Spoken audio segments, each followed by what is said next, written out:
大家好，又到了我们一起学习广论的时间了。这一周大家有复习前一讲吗？上一次我们学到尽心所缘的不净观，今天我们要继续学习慈悲观，请大家翻开广论351页，看倒数第5行。好，请大家和我一起看原文。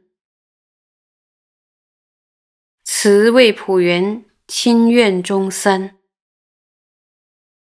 等引地设欲利益安乐亦乐，即由慈心形象，于彼所缘，任持其心，名曰缘慈。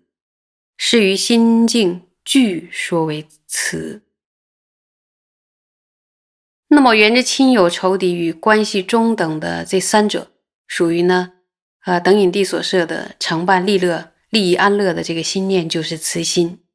从慈心的直取向的角度，内心支持这些所缘，命名为缘着慈心。缘着慈心呢，就是把净和有净都宣说为慈心。那么这里边有一个问题，就是等引地所设。等引地所设是什么意思？什么是等引地所设呢？比如色界净律根本定或无色界根本定所设，就是等引地所设。那么尽分定所设呢？有些是等引地所设，有些不是等引地所设。总之呢，色界与无色界呢所设就是等引地所设。一般人呢进入了色界根本定或无色界根本定的时候，就会进入等引，所以称色界净律或无色界净律根本定所设是等引地所设。那么缘着亲冤中等三者，想要承办利益安乐的这个意乐，这个利乐呢必须是以等引地所设。换一句话表达，是色界或无色界所设，然后透过慈心的直取向，令心缘着所缘，所以称为缘着慈心。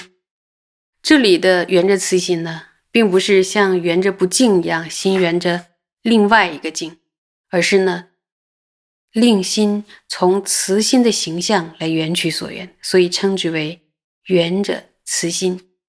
将净与有净都宣说为什么呀？都宣说为慈心。我们再接着往下看原文。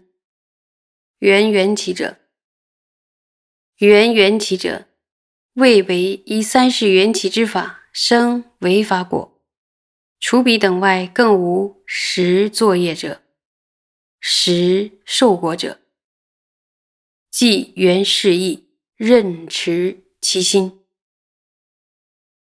那么这一段是什么意思呢？说什么是缘着缘起呢？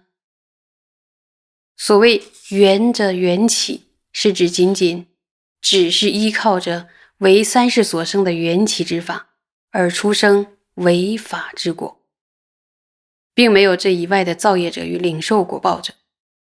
缘取这样的意涵而直持内心，就是缘着缘起。换句话说，无论是过去现在还是未来，都是缘起之法出生违法之果。注意，这里有个为字，对不对？那么唯一三世缘起之法生违法果，为什么要加一个为字呢？这个为字显示了一个什么道理？因为除了三世缘起之法生果之外，无法另外安立一个自主的造业者，领受果报者，只是缘起之法感果而已呀。缘着这样的意涵而支持内心，就是缘着缘起。仁波切曾经讲过，说12缘起流转轮回的这个道理，是由于自己的业祸，让我们自己无始以来在轮回当中不断的流转。除此之外呢，外道认为的造物主全都是不存在的。既然没有所谓的主宰，如果我们能够很好的了解业果的道理，引发定解的话，之后就能很好的破除烦恼。在奢摩他的阶段呢，是尤其重要的。为什么呢？因为奢摩他最主要的就是压制烦恼的什么现行啊，压制烦恼的现行。所以呢，你想要压制的，你必须要知道我要压制什么呀，要了解说那个烦恼的头目是什么，就是那个最带头的，所以必须要了解那个烦恼，哪个烦恼力量比较强。然后了解哪个烦恼力量强的时候是非常非常重要的一点。为什么？了解之后好去对治啊。否则的话呢，就像入行论中所说的，众生欲除苦，奈何苦更增。为什么苦更增了呢？因为不善巧业果的道理，想离开痛苦却离不开，想得到快乐却得不到，反而不断的造下恶业，然后令痛苦更加的深重。这就是不善巧业果导致的，让我们领受无量无边的痛苦，而且没有个头呀。有认真听吧。那接着往下看，缘界差别者，看原文。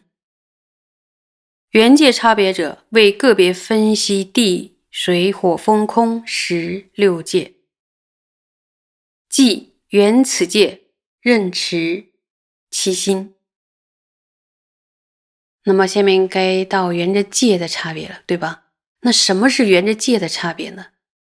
缘着界的差别是指分析地火水风空识这六界的各个部分，缘着这些呢而支持内心。然后呢往下看，缘阿那波那者，谓于出入息，由属关门，令心不散于处而缘。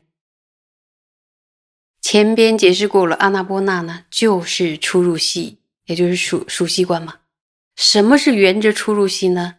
缘着出入息就是指从计数到关注出入息这样的一个角度缘取，而是内心呢不散逸到其他的地方，就是让我们在修订的时候呢，他从数自己的呼吸，然后呢关注自己的呼吸，然后练出那个专注，然后到最后一层一层的深入，然后使我们的内心呢不要散乱到其他的地方。